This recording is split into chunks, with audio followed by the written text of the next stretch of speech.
let's talk about self-driving big rigs and how it affects you as, just an everyday person going about their life, and how it affects truck drivers. Should truck drivers be scared of these things? Are we going to lose all of our jobs? Well, I've been a truck driver for about 7 years now, and I think I've got some valid points, so stick around.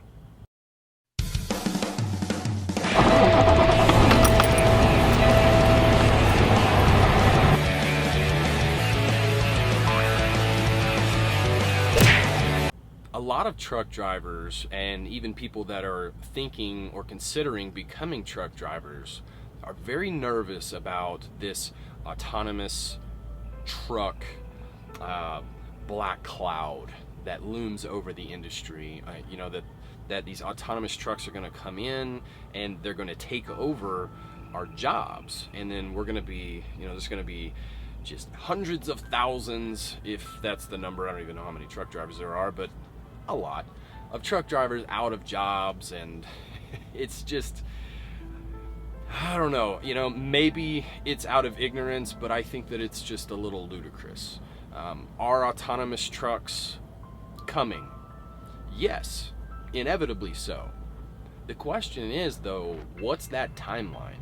Because that timeline is going to be considerably further out than what you think.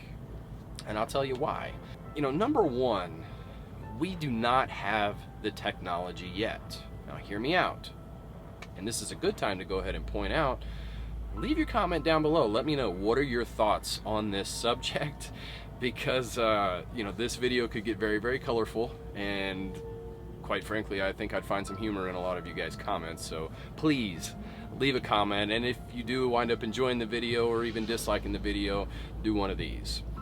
But the technology is just not there, and I can hear you screaming at me through the phone. There's Teslas out there, Brian. They drive themselves. Yeah, they do. But there are also videos on this platform you're watching right now of a Tesla coming around a sharp corner. And by the way, I'm not saying that Teslas are bad cars. As a matter of fact, they're phenomenal cars, and the things that they can do are far beyond their time. They're amazing pieces of machinery. Want to get that out of the way right now. But there are videos out there that, coming around a sharp curve, the driver or the person that's sitting in the driver's seat gets very, very nervous and winds up applying that brake prior to the vehicle slowing down itself because of stop traffic on the other side of the curve. The way it works, I don't know if it's some kind of radar or sonar, or I don't know what it does, or how it reads it, maybe laser. But the point is, it can't see around corners, and until we figure out a way to bend those lasers around the corners, I don't think there's any way around that, unfortunately. And with coming around a corner like that, a car, a few thousand-pound car barely has enough time to stop. It's such an emotional rush for the person sitting in the driver's seat that they almost always wind up slamming on the brakes because they feel like the car is going to impact. Well, let's put this in perspective for you. A truck weighs 80,000 pounds, sometimes more. And can you imagine that same truck coming around that corner with the technology that we have right now? And it takes anywhere between 5 to 10 times longer for that truck to stop. How many cars does it take out? 10, 20, 40? There's a lot of factors involved there, but if even one vehicle is in doubt here in this equation, then the answer to this is no, it's not happening. Not yet. Because, there can be kids inside that vehicle. There can be anybody inside that vehicle.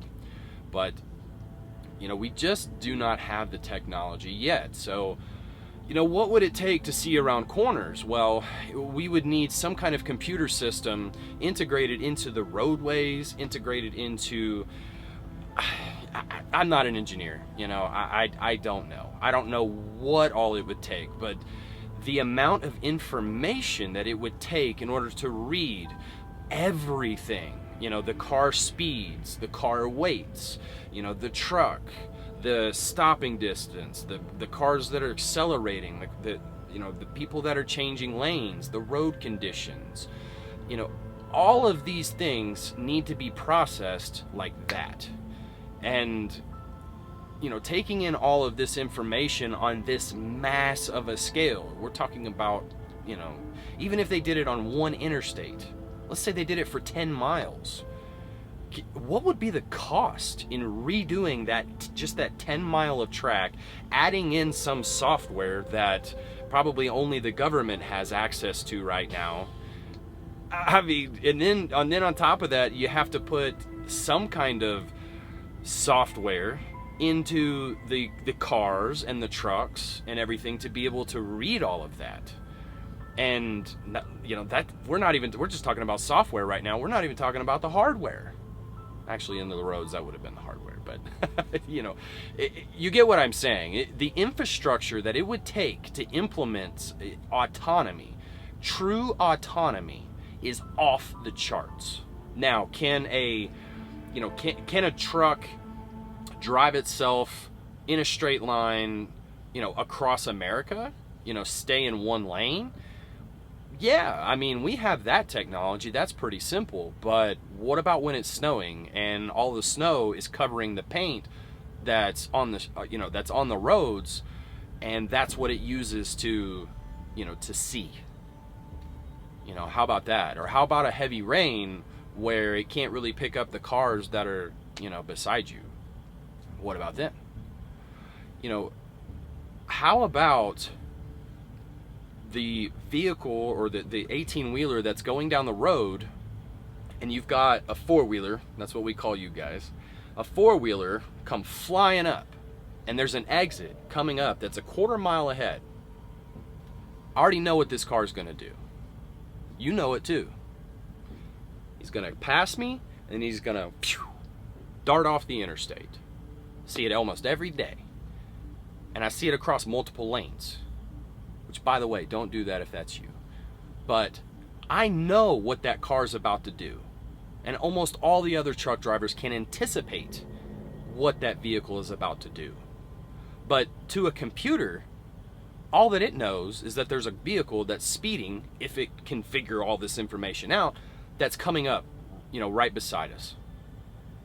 That's it. That's all it knows. So it's not going to slow down. It's not going to let off the accelerator. It may even hit, we may even hit the brakes. Who knows? But it's not going to be able to anticipate what a human or what is going on in another driver's brain, like an actual truck driver. We can. Man, half the time I know when cars are changing lanes and what's going on before the people that are driving them do. And it's, it's going to be so difficult to replace a truck driver, a human, a forward thinker that doesn't think in set parameters, with a computer. It's going to happen eventually. It's going to be able to think for itself. But for now, we're a long ways away from that. So, that's another thing that's kind of number two, is you just can't replace human anticipation. Not yet, anyway. One that I already kind of touched on, number three, that would be, how expensive is this going to be to implement this infrastructure? That number must be so large that I can't even imagine how big it must be. It has to be in the hundreds of trillions if they're going to do it right. Because if you're not doing it correctly, and there's all these factors that that can be overlooked, kind of like safety recalls, that car manufacturers know about, but they put these, they go ahead and sell the car anyway, because the profit that they're going to make from the sale is going to exceed what the safety recall or the recall is going to cost them. So it's cost effective for them to go ahead and put that vehicle out with knowing that it has a problem, and we'll fix it later. I cannot see anybody making a decision on that massive of a scale that would put any human lives at risk. And we're not talking about a little risk. We're not talking about, oh well, there was a recall in the door panel over there where it falls out sometimes. I mean, there's little bitty recalls like that. That's not what I'm talking about. This is serious. This is life and death. There are no small accidents when it comes to truck driving.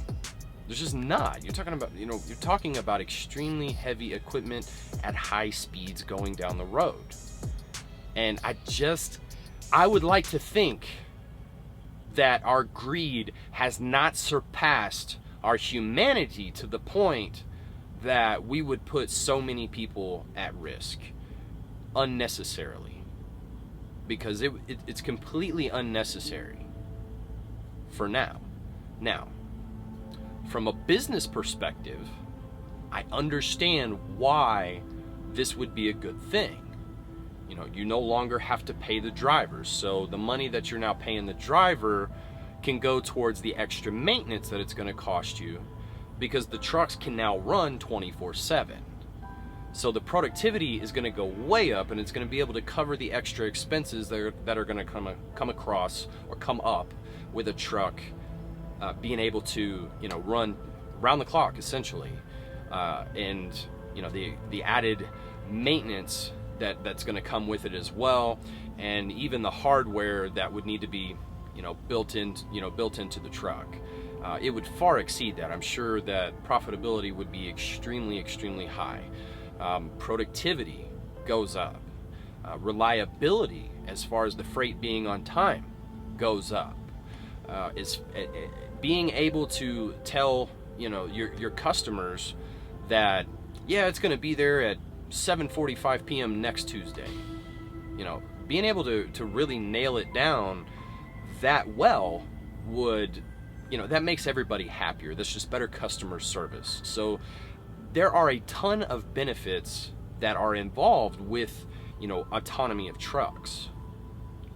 I've heard some numbers as far as what would it cost to implement this technology, and those numbers, now they sound like large numbers. They're talking about, the double digits of trillions. Well, that's a joke, because it is way more than that. It's not even close to how much more that it would cost. It is in the triple digits and possibly beyond, possibly.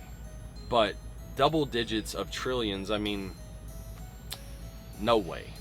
No way. Not when you're talking about everything that needs to be done in order to do it right. You're talking about new trucks, new vehicles, or integrated hardware into these vehicles, into every single vehicle on the road. Now, yeah, you could implement these things slowly, but don't, when you're thinking about this, don't let smoke and mirrors affect your judgment and what you see, because every single vehicle on the road will need to be changed in order to implement this system. Every one of them. There is no slow implementation here, because if you still have the human element involved with this autonomy, there's the same disaster waits as if there's a person sitting in this driver's seat.